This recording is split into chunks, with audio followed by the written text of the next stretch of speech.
Hi, today I will talk about the copyright infringement case between Tracy Chapman and Nicki Minaj regarding the song Baby Can I Hold You. Before I start the video proper, let me introduce myself. I am Dean Rod Vera. I am a College of Law Dean at the University of Caloocan City, and I have a Master's in Intellectual Property Law from the University of San Francisco, where I specifically studied copyright law under the US jurisdiction. If this is your first time to the channel, I invite you to like, share, and subscribe. If you do subscribe, you receive 2 years of good luck and 3 years of better luck. The video begins now.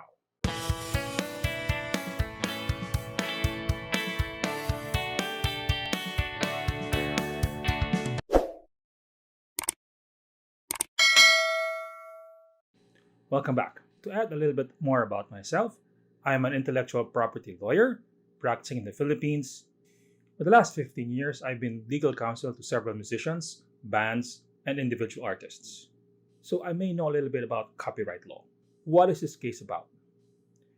I was able to obtain a copy of the judgment from the California District Court, a federal court in the United States handling intellectual property cases in the United States. The facts are as follows. Nicki Minaj had a song called Sorry, in which she collaborated with somebody else where they interpolated or resampled part of the song of Tracy Chapman, Baby Can I Hold You.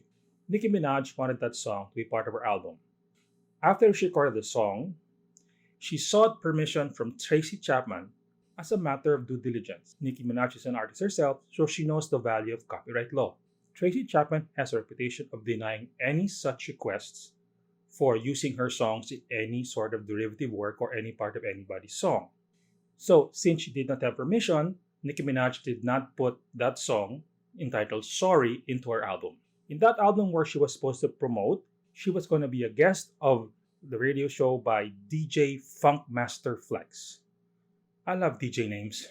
It is disputed on how the song, not part of the album, so technically unpublished, or it wasn't made public. DJ Funkmaster Flex got a copy of the song, played it on his social media accounts, and the song went viral. After finding out about that, Tracy Chapman sent cease and desist orders or takedown notices to those playing that song. In the end, Chapman sued Minaj. In copyright law, one of the fundamental rights of a copyright owner is the right to carry out, to license, and to prevent anyone using their songs. Because Tracy Chapman knew that Nicki Minaj was seeking permission to use her song in her new work, that led to Chapman suing Minaj. Minaj, on her part, used the fair use defense and claimed ignorance on how DJ Funkmaster Flex was able to get a copy of the song. Cut the story short, the District Court of California sided with Nicki Minaj based on the fair use defense. But there was still a fact to be settled, which was how DJ Funkmaster Flex was able to get a copy of the song. Let me break down the defense of Nicki Minaj. She used the fair use defense. Fair use defense is an exception to copyright law wherein a copyrighted work may be used for criticism, commentary, teaching, scholarship, research, or news reporting without asking or seeking permission from the copyright owner. But you must remember, Nicki Minaj tried to get permission from Tracy Chapman. There's a bit of contradiction here because Nicki Minaj used the fair use defense yet claimed ignorance or deniability on how the song was leaked or how DJ Funkmaster Flex was able to get a copy. Nevertheless, this is the breakdown of the fair use defense used by Nicki Minaj. Fair use involves certain allowable exceptions, as I mentioned before: criticism, commentary, news reporting, teaching, scholarship, or research. Was Nicki Minaj's use of Tracy Chapman songs part of fair use? Let us see how she explained it. There are 4 factors on which to base how fair use can be used as a defense or fail as a defense.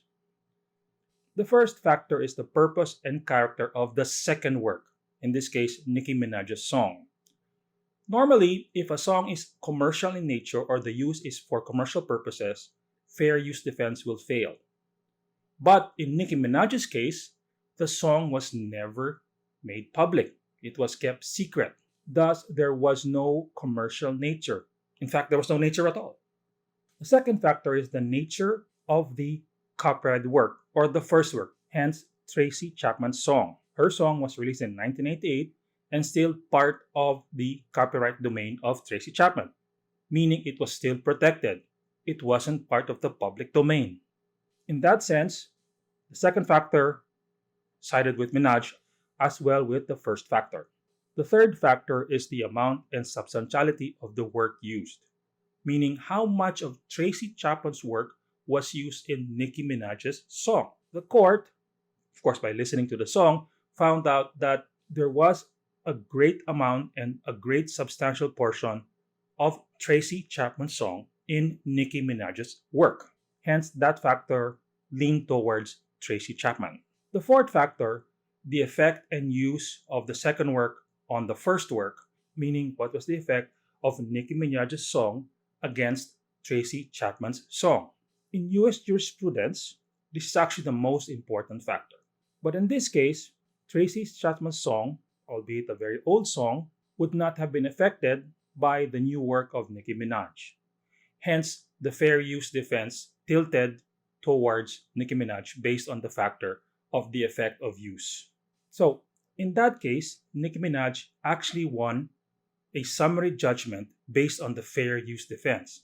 But the judge in this case sought that there was still a fact that was disputed, a fact that had to be settled in court on how DJ Funkmaster Flex was able to get a copy of the song, Nicki Minaj's song. Nicki Minaj was denying or claimed ignorance on how the song got to DJ Funkmaster Flex. But if you look at it, it was a song kept secret by Nicki Minaj. She never had it published.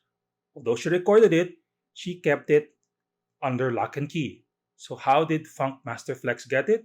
Well, that was supposed to be the issue in the trial that was going to happen. As of January 6, 2021, the case was settled. Nicki Minaj agreed to pay $450,000 to Tracy Chapman. That $450,000 does not go all to Tracy Chapman. According to the news reports, that amount covered the court expenses as well as the legal fees of Tracy Chapman. And we know how much lawyers charge. What lessons can we learn from this case? First, if you're an artist, recording artist, or visual artist, it is your privilege and right to create your own original work. If you're going to borrow somebody else's work, you have to ask permission. Second, every artist has a legal right granted by law to have that work which you created to be protected, meaning no one can use it, borrow it, or make money out of it without permission. Nicki Minaj tried to ask permission. She was denied, and yet the song was still made. According to some reports, though it was denied, Nicki Minaj actually recorded the song first before she asked permission. Aside from the amount, the settlement did not disclose if there was an admission, although by using the fair use defense in her case, she admitted on using parts of Tracy Chapman's song without permission. It is a very large amount, I would say, but I'm sure most of the money went to the lawyers. Thus, it's great to be an intellectual property lawyer. My advice here was that, as far as the settlement is concerned, the amount should have been kept secret, or at least undisclosed, just as the case of Vanilla Ice versus Queen and David Bowie. Queen and David Bowie won that lawsuit, or at least the case was settled, wherein David Bowie and Queen was credited as co-authors of the song, and Vanilla Ice paid an undisclosed amount. Of course, Vanilla Ice also paid with his reputation. There are still a lot of things to discuss under the fair use defense. I will make another video detailing and explaining the fair use defense as used in copyright law. Once I make that video, it will be a link in the description below. If you have any questions and you want to discuss it further, I would welcome any comments. Please put them down below. I hope you picked up something here in copyright law. I make other videos here on my channel for law school advice and other commentaries. Please look around here for the links to those videos. Thank you, and have a nice day, and I'll see you in the next video.